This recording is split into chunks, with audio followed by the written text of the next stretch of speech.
Good morning, everybody, and thank you for joining me today. We're going to have a look at Xero's new navigation screens. My name's Gemma, and I work on the Creston Reeves online accounting team that's based in Chichester. Hopefully you can all hear me okay, and you can see my screen.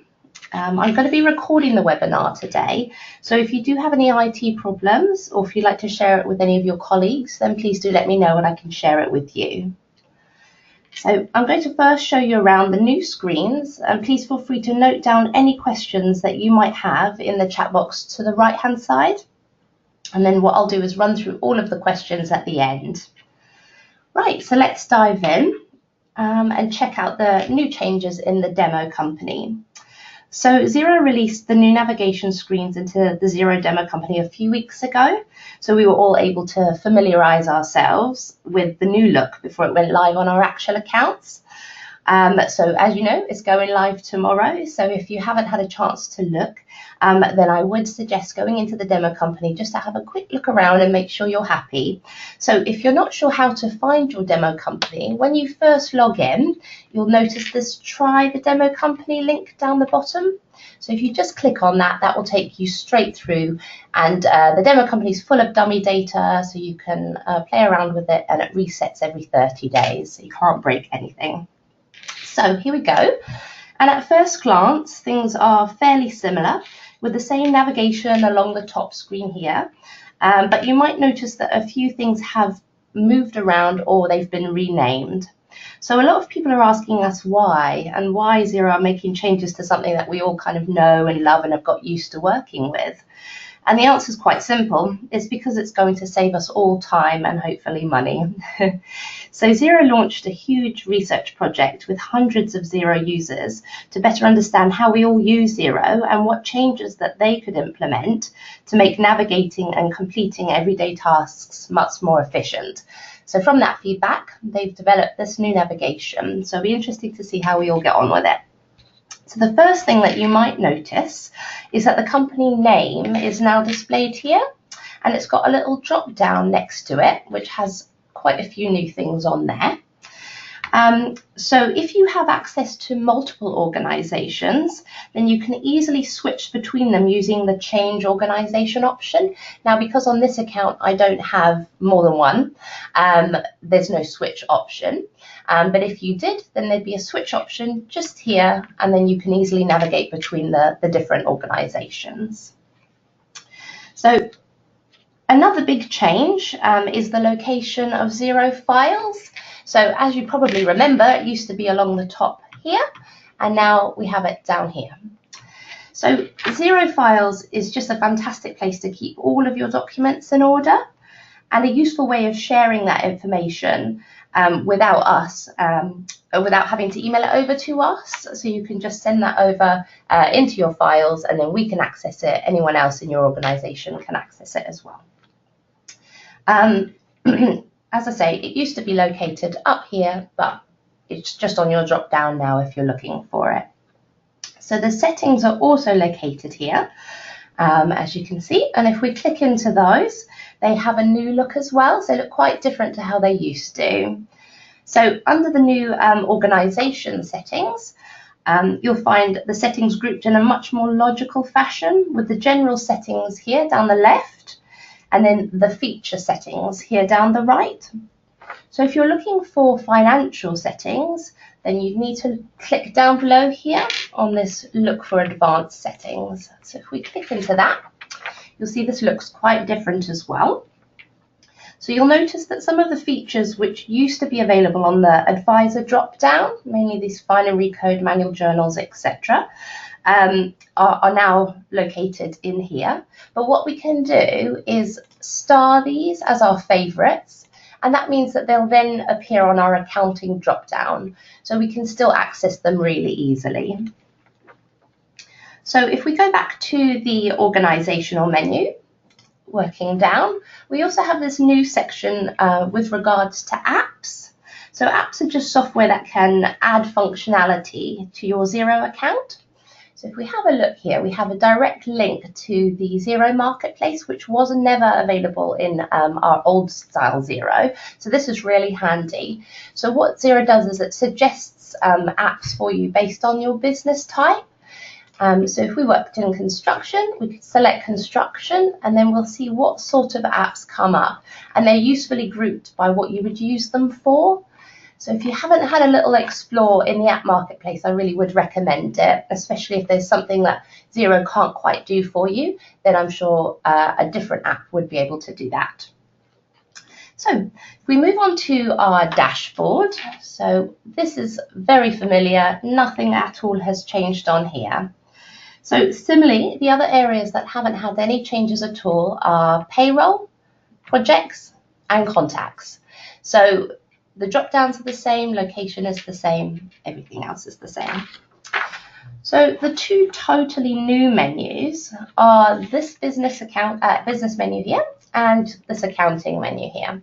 So if we click onto our business menu, this is going to house all our everyday tasks such as invoicing, quotes, and then also your bills, purchase orders. So it's your sales and your purchase section. Also, our expense claim section is within here. And if anyone was previously using inventory, you'll notice this has now been renamed to products and services. This is just really to better reflect its use, but the functionality of it is exactly the same. And similarly, if we click into any of these sections, so if I just pick on the sales invoices at the top, select something different, bills, there we go. So you'll see that this is exactly the same as it was before. Nothing has actually changed within the functionality. It's just the location and how it looks. So moving on to our new accounting menu. So if we have a look on this, this houses all of our bank accounts, all of our reports, so that's the new and the old reports. We can still access them via that report button.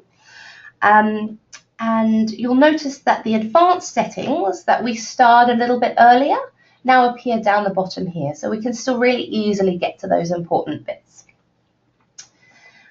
We can also see that all of our starred reports are also available here. And again, remember that starring or favoriting your reports or your advanced settings is unique to you and your Xero account. So you can really make it applicable for you in your job, and you don't have to worry about other people seeing what you've starred and favorited. So finally, the top left menu up here has remained largely the same.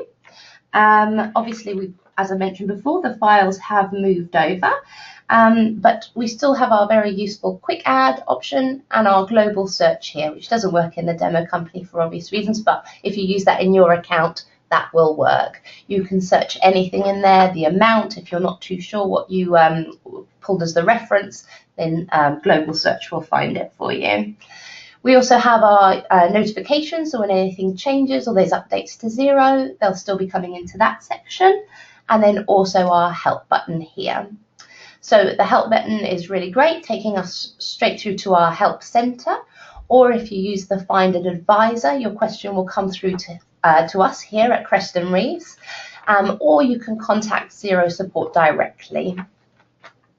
So all in all, there isn't a huge amount of changes for us all to get used to, but hopefully some key changes that will make all of our lives a little bit simpler.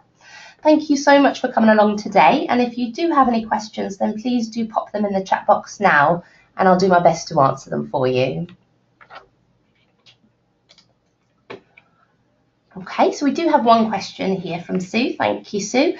So Sue's asking how the new navigation works with different user roles. So that's a good one.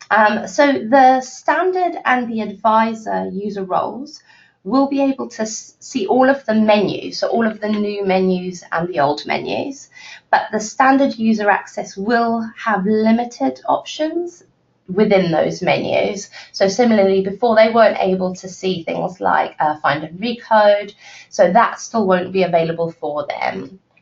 It's actually interesting because this was actually one of the other reasons why Xero decided to work on their navigation, just to give a lot more flexibility and simplicity really around the current user roles, which are quite confusing.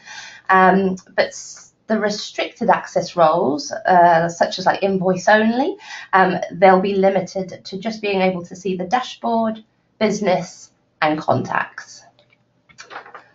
Okay, and one more question here. Where are the payroll settings now? They used to be on the settings drop-down. Correct. So this is what's going to take a little bit of getting used to, is where all those settings have gone to. So I think Xero was finding as they sort of developed the product and added features, settings were just added in as and where, which was fine for people who'd been using the product for a number of years and that were quite familiar with it, but for those new users it wasn't in a very logical way. So the payroll settings, if we come into our settings section, they can be found down here under the feature settings. So similarly, any kind of additional feature, so the payroll, expenses, etc., they'll all be found on this section here. Okay, well that looks like all of our questions for today. And if you do have any other questions once the new navigation is live tomorrow, or if you'd like to come to us for some additional Xero training or to learn about new features, etc., then please do speak to your Kristen Reeves contact and then we can make a plan for you. And thank you so much all for joining us, and just have a great rest of your Monday. Thanks, guys.